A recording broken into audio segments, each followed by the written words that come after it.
Today we're going to be talking about how to get that rush and feel alive again.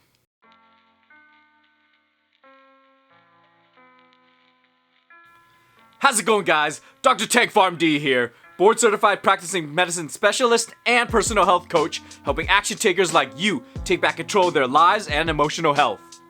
Although I am a practicing medicine specialist, I'm not your specialist. So if you have any questions regarding your condition, please see your doctor. Let's get into it. So why is this important?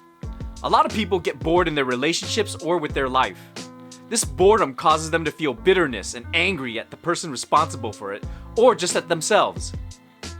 The reason we get into these situations is because we find something that we like and it's new and exciting at first. We're comfortable with it, so we keep doing it, and it becomes a routine.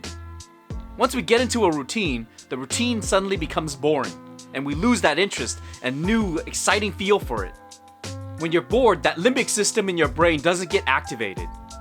What people don't realize is it takes very little to get this limbic system activated. And it's very easy too.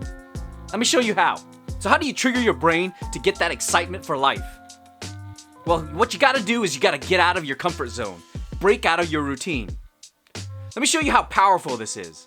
Have you ever been to a new place when you're traveling? You don't know what you're getting into. You don't know what you're gonna eat.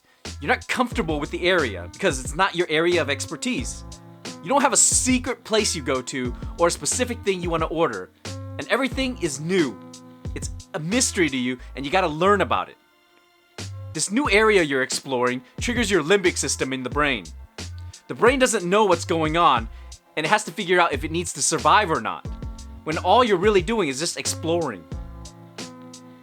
What's important about this is that you were excited about the trip long before you were actually there. Days, weeks, or months before, you were still thinking about it and excited about it. That rush that you get lasted more than just that day of travel, and it didn't end until you really started settling into your routine again. So what does this tell you? This tells you that these activities have an excitement factor in it that lasts long before the actual event. You got weeks ahead of time to be excited for one project. So, therefore, you can trigger your brain weeks ahead of time to have that rush that you get for life. You don't have to plan to do things every day, every week. You could just plan for monthly activities. So what are some activities you could do? Well, the first thing you gotta have is a bucket list. And I found a page that has 100 things you could do on the bucket list. Even if you just do half of them, that's 50 activities. And you do one activity a month, that's 4 years of activity you're doing. But you're probably thinking, well, that's every month I'm doing something and I can get excited. But what about the meantime? What am I doing every day that gets me excited? Well, you activate the limbic system in your brain with either emotional things or physical activity. So every week you can plan out to do something physical outside like sports or outdoor activities.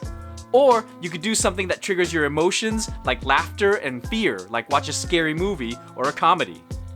This will get you through the days and weeks. And then you have the long-term monthly activities that you could get excited for. What do you guys think? Does your bucket list contribute to excitement in your life? Let me know in the comments down below. If you're struggling with your emotional health and are an action taker looking for tools to help improve your life and your confidence, click on the Emotional Arcs program below. Until next time, guys, stay healthy.